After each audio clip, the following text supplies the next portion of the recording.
So today I ticked off something I've been wanting to do for years, which is crossing from the mainland here in Perth across the Rottnest Island. Went out with 4 fellas today on our SUP foil boards and did the mission across. Vince, Al, and of course JP, who offered to put his boat up and do boat support. But then at the last minute, Al actually got his uncle Ian to drive the boat, and that just meant that the 4 of us guys could all be in the water at the same time, whereas we were going to end up having to swap out across the mission. Having the boat there for the first run over, of course, made the whole thing just feel far more comfortable. Not having done that run before, or even really being out on the water, going across to Rottnest Island when the wind has been up that much, I had no idea what the bumps were going to look like out there, what the conditions were going to be like. And it was interesting because they changed so much the whole way across. So the wind had been up from the southeast about 15 to 20 knots throughout the night. And then throughout that morning, before we got started, had swung around to the east and was about 15 knots. So overall, the conditions, because of that changing wind direction, were quite messy. Not to mention a south-southwest ground swell of about 0.6 of a metre and at about 8-second period that was mixed in as well, sort of coming across and from the front. Because that wind was quite light and had that changing direction throughout the night, it meant that you weren't really unable to get up onto foil until you were probably 3 to 4 kilometres off the coast.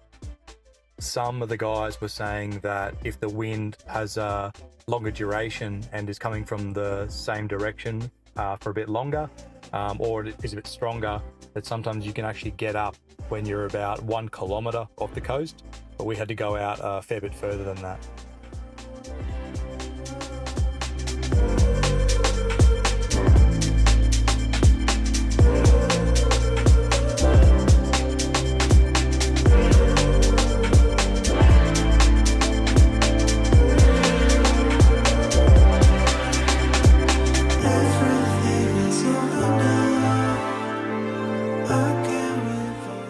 So the conditions at the start were quite messy and the bumps were also moving quite slow.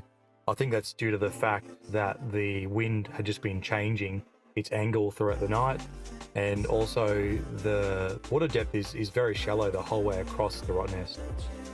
Throughout the middle, it definitely lined up more, and what was really slow bumps at the start started to get to a better speed, quite a good speed, moving out the middle. And then getting to the end, sort of the last probably 4 kilometres or so, the water gets really shallow. And there was also, it seemed to be a bit of a current sort of moving away from the island back towards the mainland that was making the little bumps stand up.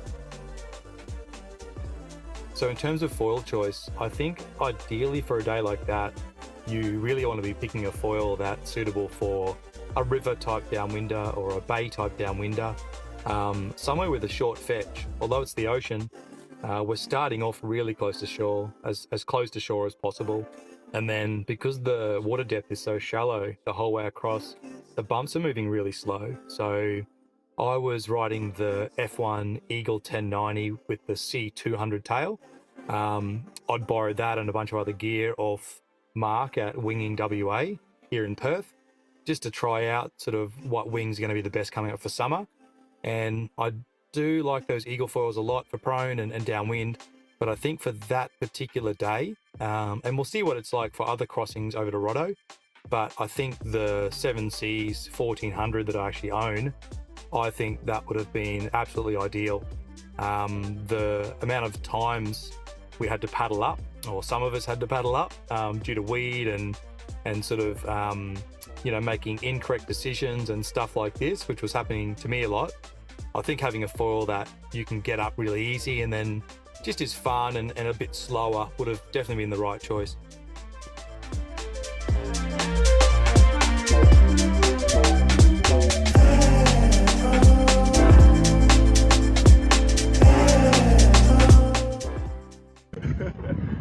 All right, this is the bucket shot. Tied.